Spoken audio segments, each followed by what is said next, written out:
Et donc, Chantal va nous raconter des choses incroyables. J'ai une forte admiration pour cette personne qui, non seulement professionnellement est incroyable, et en tant que personne, c'est juste une très belle âme. Chantal Lanier, faites du bruit pour Chantal!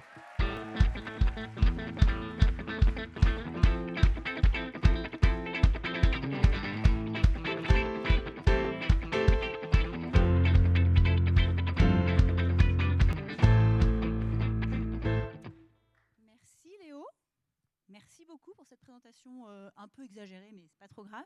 Et moi, les gens qui viennent de passer, là, ils m'ont absolument bluffé. Je ne sais pas s'il y en a parmi vous qui chantent ou qui jouent de la musique, mais faire ce qu'ils viennent de faire, là, c'est archi balèze. Bravo. Bah, vous aussi, faites pas les... Oh, c'est balèze, c'est vraiment balèze. C'est vraiment balèze. Bravo à vous, franchement. Bon, on a pas mal parlé de recrutement. Moi, j'ai pas envie de vous parler de recrutement. J'ai envie de vous parler de mode.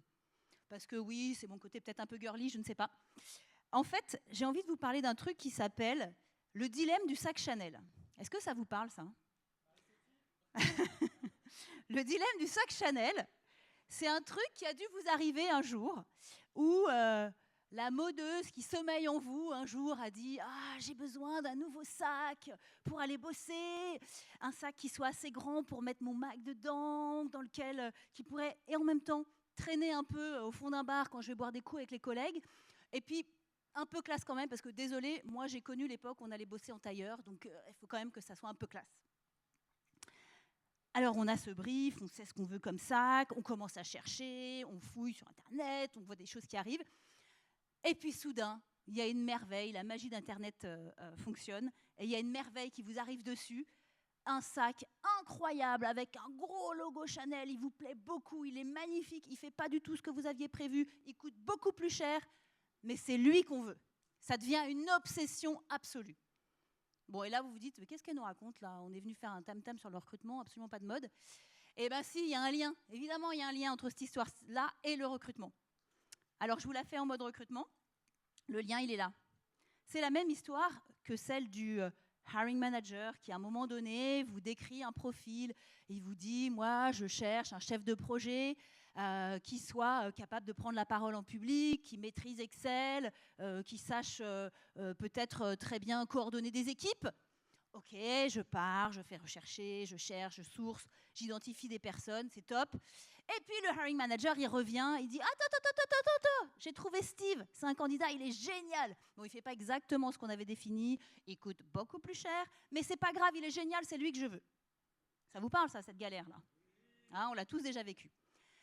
Donc, qu'est-ce qu'on fait? On va voir le DAF, on négocie, on change le poste, on essaye de faire évoluer les choses. Bon, option, n'oubliez pas les histoires de transparence des REM derrière. Deuxième option, en fait, on va chercher ce que j'appelle la contrefaçon, donc un Steve, mais en moins cher. Bon, on sait tous à peu près ce que c'est, le problème de la contrefaçon. Bon, bah, c'est que c'est pas très costaud, quoi. Et puis, la troisième option, c'est on renonce. Et puis, alors là, c'est un tuyau que je vous donne pour quelque chose à fouiller pour plus tard. On pense au recrutement circulaire pour essayer de réutiliser ce candidat qui est super intéressant, pour vous ou pour d'autres. Bon, la réalité, c'est que je n'ai pas de solution miracle dans cette situation. Je ne sais pas ce qu'il faut faire. Enfin, de toute façon, en fait, ce que je voudrais vous dire aujourd'hui, c'est comment faire pour ne pas en arriver là. Parce que c'est ça la galère, c'est d'arriver à cette situation-là. Et pour ne pas en arriver là, et ne pas se retrouver à douter un peu de sa valeur ajoutée, parce qu'il arrive avec son Steve, tout ça, on est coincé. Donc, pour ne pas en arriver là, la clé, c'est vraiment de construire une relation de collaboration sincère avec votre hiring manager. Et ça, on fait comment? D'abord, on construit avec lui le besoin. Moi, recruteur, je connais le marché, j'ai cette valeur ajoutée, et donc je sais exactement ce qu'il y a autour, enfin ce qu'il y a dehors plus précisément. Lui, le manager, le hiring manager, il connaît bien son métier, il connaît son business. Tout ça collé ensemble, ça doit nous aider à construire un besoin cohérent. Deuxième élément, apprenez à parler le même langage. Le même langage compétences, mais en définissant les compétences. Pour moi, être capable de prendre la parole en public, ça veut dire quelque chose. Peut-être que ça ne veut pas dire la même chose pour lui. En tout cas, il faut s'en assurer. Si je reviens à mon sac, moi, quand on me dit sac, je pense tote bag. Peut-être que pour d'autres, quand on leur dit sac, ils pensent pochette pour un mariage. C'est pas la même chose. Autre élément, élargissez le champ des possibles. Comment j'élargis le champ des possibles? En pensant transversalité des compétences. transversalité des compétences, c'est comment je fais pour me dire qu'il y a des métiers, enfin en tout cas moi en tant que recruteur, et vous en tant que recruteur, vous savez qu'il y a des métiers qui ont des similitudes avec d'autres métiers. Je prends un exemple, si on réfléchit bien, un acheteur et un recruteur, ça fait à peu près la même chose.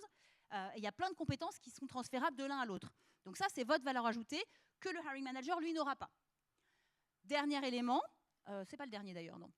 Autre élément, parler diversité avec lui. C'est la responsabilité du recruteur de pousser son hiring manager à aller vers des recrutements plus divers, ce qui vont permettre plus de performance dans son équipe. Je reprends mon sac, c'est pas pour rien qu'on a dans sa garde-robe à la fois des sacs avec des fermetures éclairs et d'autres avec des boutons pression, parce que ça ne sert pas exactement à la même chose, pas exactement dans les mêmes moments, et que parfois, il y en a un qui est plus utile dans un moment que l'autre.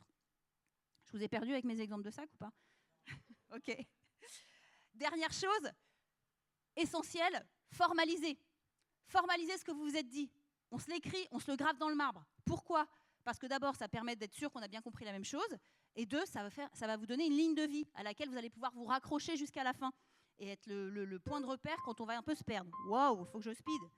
Vous savez quoi? Ce que je veux que vous reteniez là, c'est que la valeur ajoutée du recruteur, c'est sa capacité à créer un lien réellement solide avec le hiring manager et à l'amener plus loin que ce qu'il avait initialement prévu.